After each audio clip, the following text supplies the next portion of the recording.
She wasn't supposed to be the one who left and never came back. That's not how people plan their lives.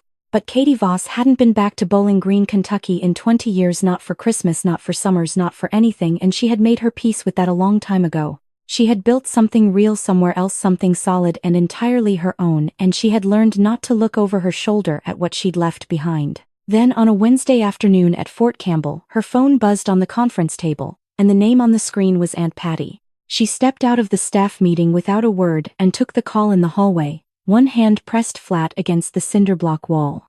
The window at the end of the corridor looking out over the parade ground where a unit was running formation drills in the gray November light. Aunt Patty said one word before anything else. She said, "Katie." Just that. And from the way she said it, quiet, controlled. The voice of a woman who has held herself together through hard things because she genuinely does not know any other way. Katie understood everything before the next sentence came. Linda Voss had died the night before. Heart attack. She went quietly, Aunt Patty said in her sleep, and she didn't suffer. The funeral was Saturday. Aunt Patty said she wanted Katie to know and that she hoped she could come. Katie stood at that window for a moment after the call ended, phone at her side, watching the formation move across the parade ground below. She thought about her mother. Not the hard parts, those would come later in their own time. What came to her first was something small and specific: her mother's hands in a doorway 20 years ago, taking hold of hers for one single second. Tight. Real. And then letting go. She also knew, without Aunt Patty having to say it, that Ray Voss would be at that funeral. She had known that since the moment she heard the word Saturday. Lieutenant Colonel Catherine Voss, United States Army Signal Corps. 20 years of service. 2 commendations. That was who was going back to Bowling Green. But to understand what that drive back actually carried, why it was never going to be just grief, you have to go back to where this story started. 20 years is a long time to stay away from somewhere. It's also sometimes exactly long enough. 20 years earlier, Katie Voss was a junior at Warren County High School, and she was the kind of student that teachers mentioned when they talked about their best years in the classroom. Straight A's, track team, the girl who read ahead in the syllabus, not because she was trying to impress anyone, but because she was genuinely curious about what came next. She was 17 and she had a plan: finish strong, get into a good college, get out of Bowling Green without it feeling like running. That plan felt real. It felt like hers. Her father, Ray Voss, was shift foreman at the Metelsa plant off Scottsville Road, a man who had worked the same facility for 19 years and carried himself accordingly. He wasn't wealthy and he didn't pretend to be, but he had something he valued more than money: a reputation. Not the flashy kind. The neighborhood kind. The kind built on 19 years of showing up on time, knowing the right people at the right plant, and having his name mean something when it came up in conversation at church or at the hardware store on a Saturday morning. Ray treated that reputation the way other men treat their savings account. Something real. Something that could grow or disappear. Something that required attention. Katie had understood this about her father her whole life. She just never thought it would have anything to do with her. Cody Marsh was a sophomore at Western Kentucky University. His father sat on the Bowling Green City Council. Cody was 20, confident in the way of young men who have grown up being told they're likable, and he had started showing up outside Warren County High in October with carnations. Always carnations. They walked the trail along Barren River Lake on weekends, the water going gray and flat in the November cold, and he talked about the future, his plans, her plans, the life they were both going to have. Katie listened and believed him. She had never been in love before. Her internal compass was still learning the difference between a person and a performance, and at 17, with carnations and a lake, and someone paying that kind of attention, the two can look identical. In February she found out she was pregnant. She bought the test at a CVS on Campbell Lane, tucking it under her jacket at the self-checkout like the cashier could read the future from a single purchase.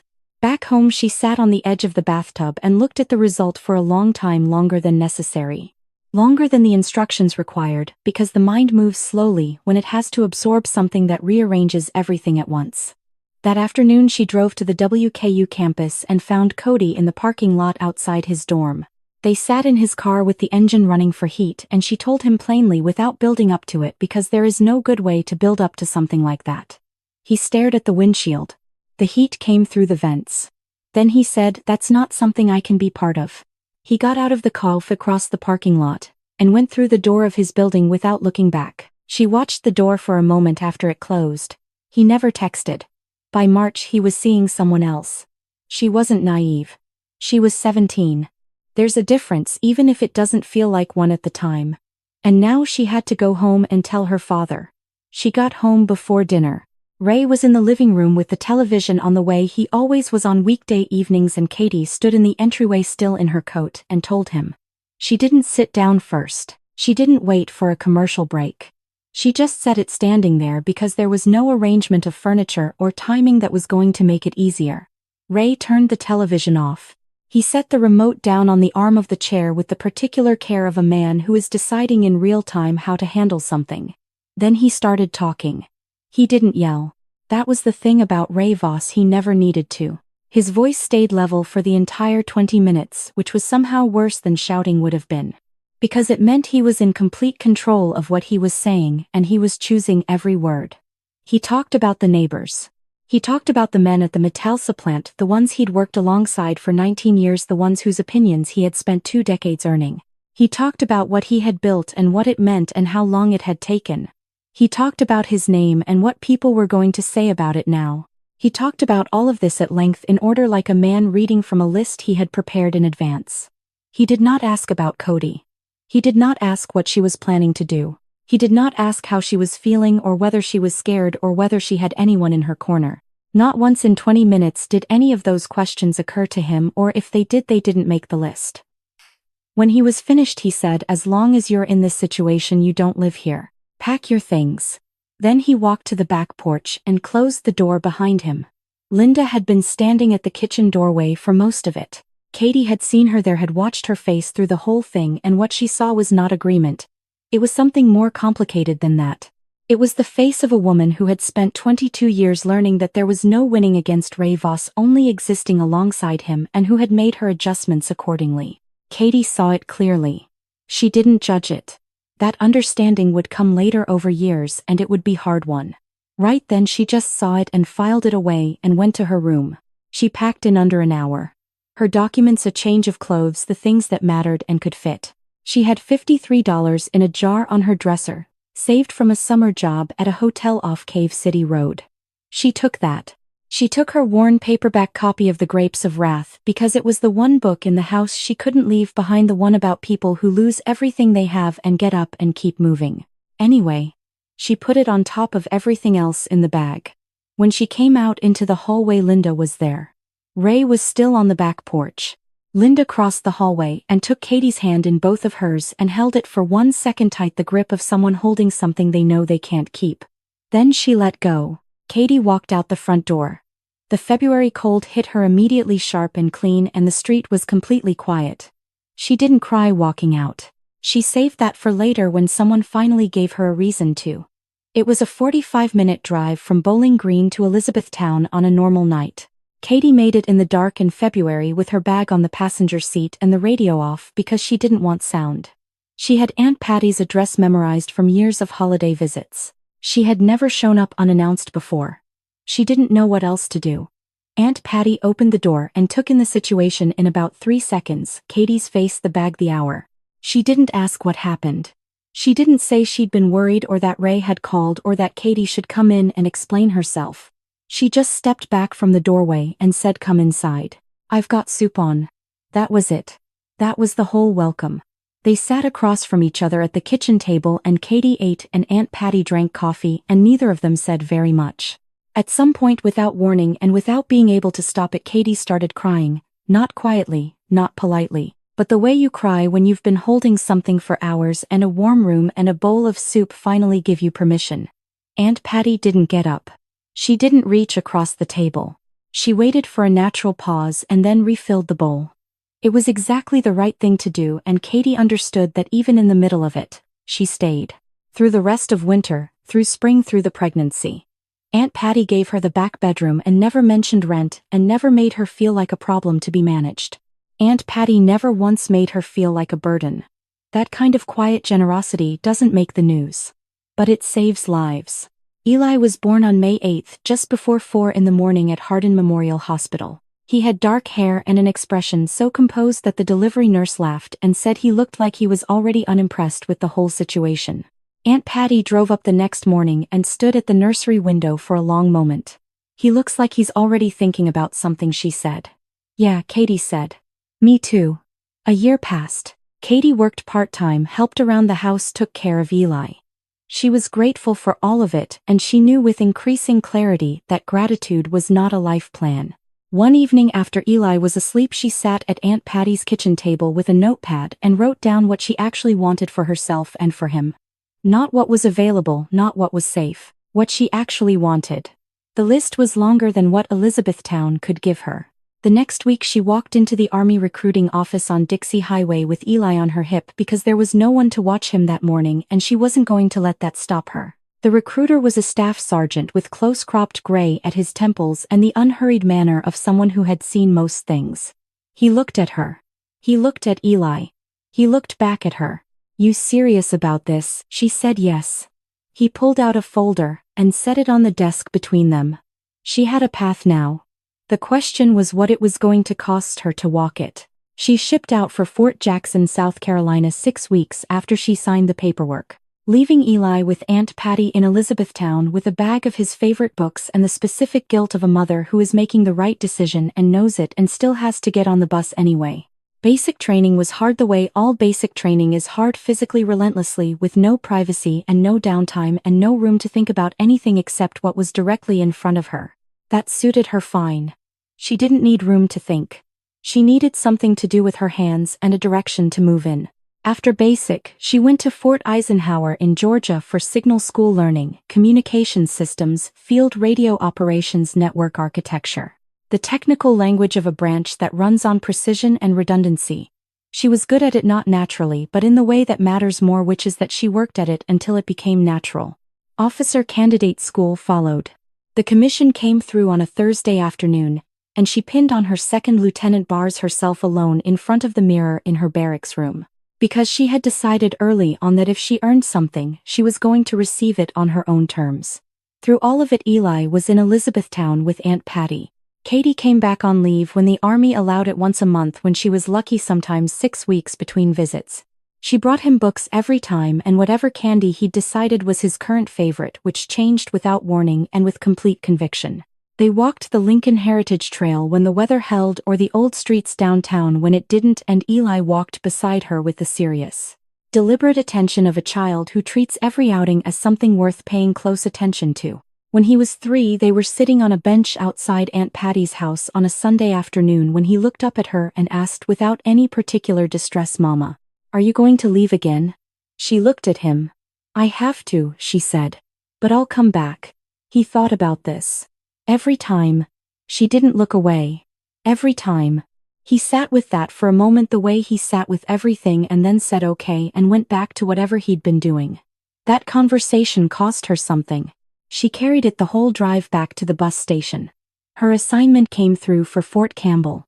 Eli was 4.5 when she finished officer candidate school, and by the time she had her orders and her housing sorted, he had just turned 5. They moved together into a 2-bedroom unit in on-post housing, his first real home that was theirs, not borrowed. He started kindergarten at the post school and came home on the 3rd day with a drawing he'd made in class, a crooked rectangular house and a stick figure standing next to it wearing something that might have been a uniform. "That's you," he told her, holding it up. She put it on the refrigerator with a magnet from a rest stop in Tennessee. It stayed there for 7 years. First lieutenant. Then captain.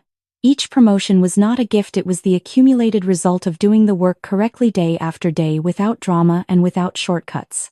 She never contacted Ray Voss. She didn't write, didn't call, didn't send word through anyone. She had closed that door with the clean finality of someone who understands that some distances aren't cruelty. They're just what surviving looks like. She wasn't trying to prove anything to anyone back in Bowling Green. She had stopped thinking about Bowling Green. That's what made what came later so much more than a comeback. The promotions continued the way real promotions come, not as rewards but as consequences of sustained competence. Making major was the rank where the work stopped being about executing orders and started being about being the person who gave them, and Katie found that she was good at that too, maybe better. She sought out the assignments other officers quietly hoped to avoid, the ones with the tightest timelines, the most moving parts, the highest cost of failure, because those were the assignments where she felt most precisely like herself. At her review board for Major, her battalion commander looked up from her file and said, "Voss, you do what needs doing and you don't do what doesn't. That's harder to find than it sounds." She said thank you and meant it. Eli grew up on post, which meant he grew up understanding earlier than most kids that a parent's work is not a performance. He saw Katie's uniform on the chair by the door every morning. He understood field exercises, late calls, missed school events. He never once held any of it against her, not in the way teenagers find to make their grievances known, not in any. He seemed to grasp from a young age that his mother had a life that was genuinely hers and that this was not the same as saying he didn't matter to her. At 18, he was accepted to the University of Louisville School of Law on a partial scholarship. At 23, he graduated with honors. By 25, he had a position at a firm in Louisville, his own apartment, and a standing Sunday night phone call with his mother at 9 in the evening, a rule they had established when he was 10. And she sat him down and explained that her schedule meant she couldn't always be the one to call first. "So we pick a time," she said, "and we keep it." They kept it. There was one thing Katie hadn't known about for a long time. Every year, 3 days before Eli's birthday, a card arrived at Aunt Patty's house addressed to Eli directly, not to Katie, not to the household, but to him by name. Aunt Patty set each one aside and gave it to Eli when he was old enough to understand what it meant. Inside each card, no message. Just a signature at the bottom. Grandma. One word, 1 year at a time, every year, without exception, arriving early enough that it would always make it on time.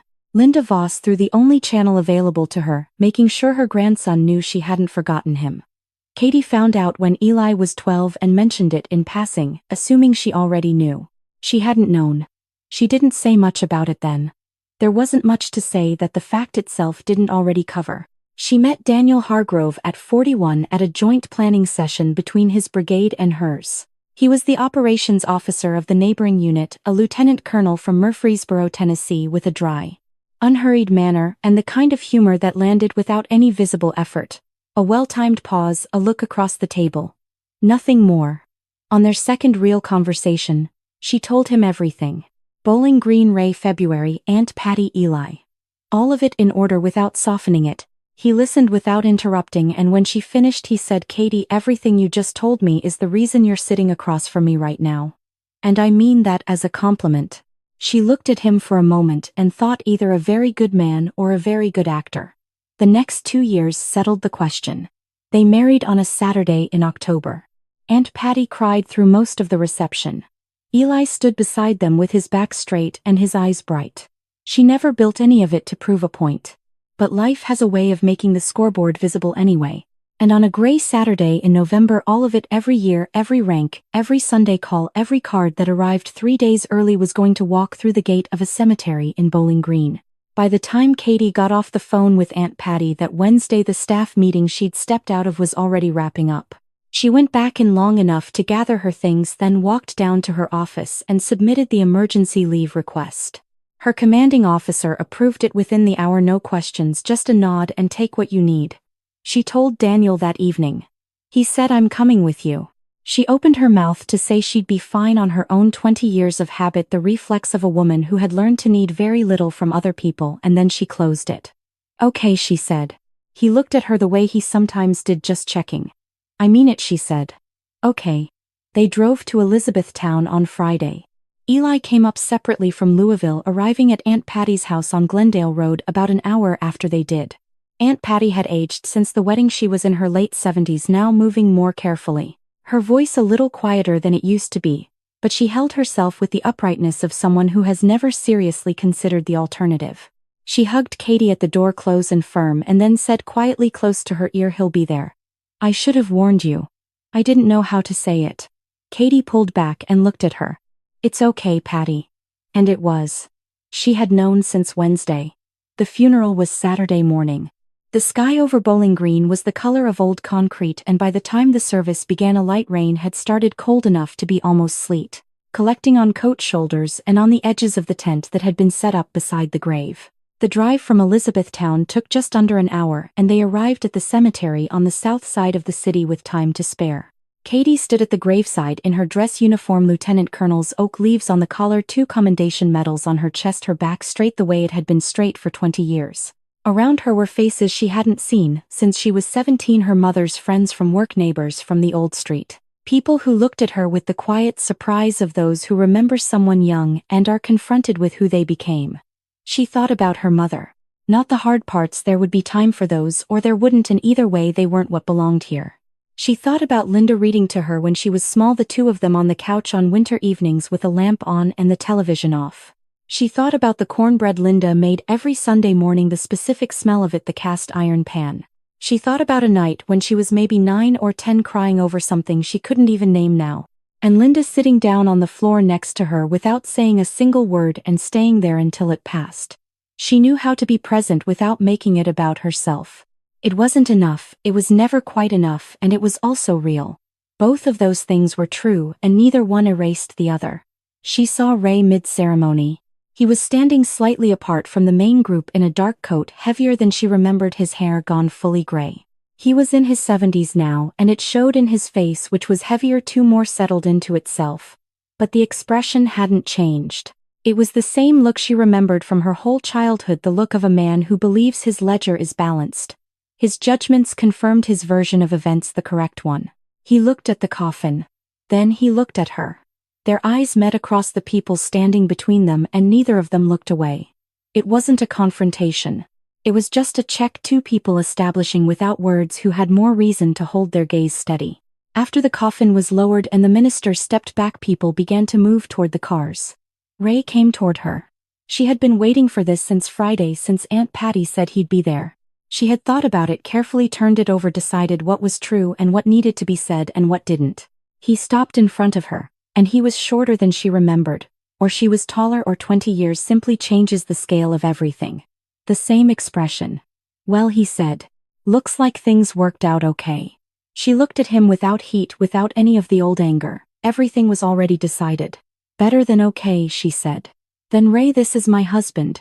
Daniel stepped forward from her left side in his dress uniform with the easy, settled posture of a man who has commanded people for 2 decades. Daniel Hargrove, Lieutenant Colonel, United States Army. A pause. Katie's husband. He extended his hand. Ray went pale. Not all at once, it was a slow thing, the color leaving his face in stages. The expression shifting as the story he had been telling himself for 20 years ran up against what was actually standing in front of him. He looked at Daniel. He looked at the oak leaves on Katie's collar, the commendation medals on her chest. He looked back at Daniel. Then Katie said, "And this is my son Eli." Eli stepped forward from her right. He was 25 years old, tall, in a dark coat with the serious and settled expression he had been born with and had worn without interruption ever since. An associate at a law firm in Louisville. The person she had raised alone on a lieutenant's salary in post housing in 3 states with field exercises and Sunday phone calls and a drawing on a refrigerator door. He looked at Ray, at the grandfather he had never met, whose existence he had known about his whole life, without anger and without warmth. With the complete calm of someone who has everything they need and no performance left to give. Ray looked at all 3 of them. He didn't say anything. Katie didn't add to it. There was nothing to add. She turned to Aunt Patty. "Let's go." They walked to the cars, Daniel and Eli a step behind her, the sleet coming down soft and steady. She didn't look back. She hadn't rehearsed it to win. She'd rehearsed it to be done with it. There's a difference. From the cemetery they drove back together along the highway toward Elizabethtown, the fields on either side of the road flat and gray under the November sky. Aunt Patty's house on Glendale Road held maybe 20 people comfortably, and that afternoon it held more than that, and nobody minded. Linda's friends from her years working at the county school district office filled the living room with coats and quiet voices and the warmth of people who have known someone for a long time and wanted to say so before the chance is gone. They told small stories, the kind that don't make eulogies but make portraits. There was the neighbor on Linda's street, an older woman who had trouble with heavy bags, and Linda had walked her groceries up every single week for 3 years without being asked and without mentioning it to anyone.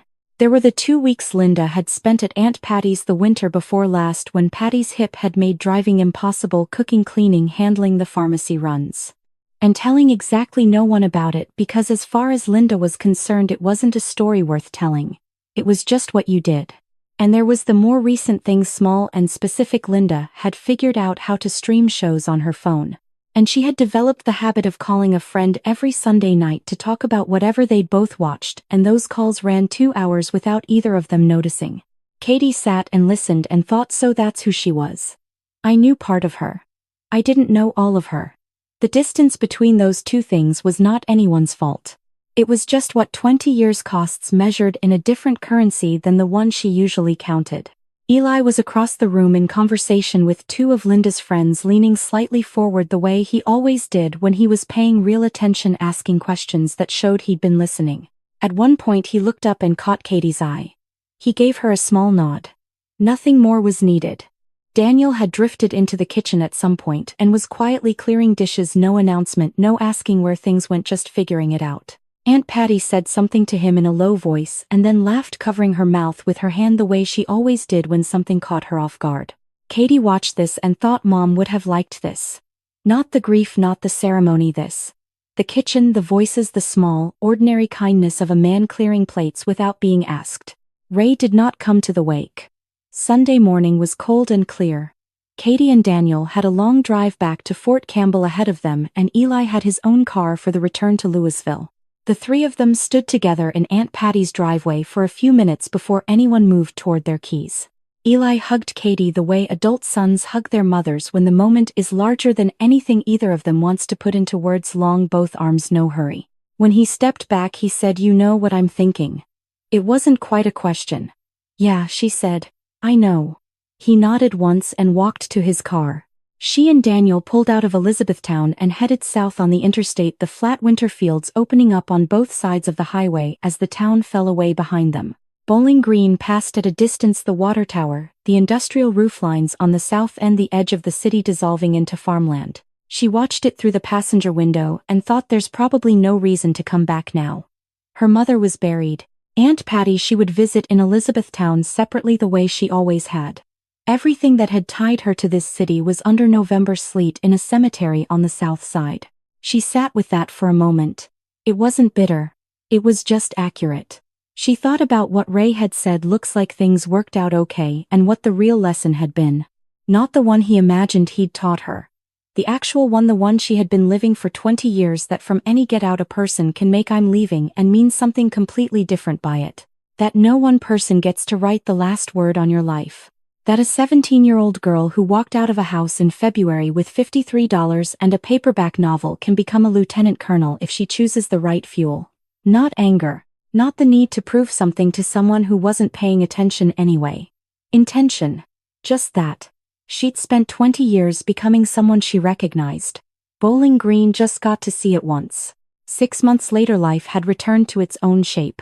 Morning runs along the perimeter road at Fort Campbell, staff meetings, field exercises, the steady operational rhythm of a Signal Corps department that does not pause for personal weather. The work had been there when she left, and it was there when she came back, which was one of the things she had always valued about it. On Friday evenings, Daniel attempted to teach her chess at the kitchen table with the particular patience of a man who has accepted that progress will be incremental.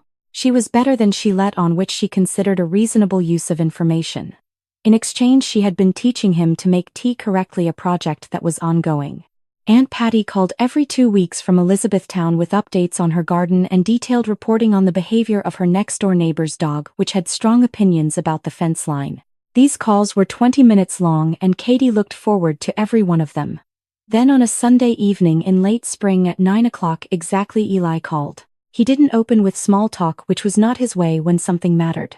"Mom," he said. "I'm going to ask someone to marry me. Her name is Nadia. She teaches history at the University of Louisville. I want you to meet her before I do anything, and then tell me what you think." Katie sat with that for just a second. "Come up," she said. A pause. "Eli, I'm really glad." The line was quiet for a moment. "I know, Mom," he said. After they hung up, she stayed in her chair for a long time with the phone in her hand.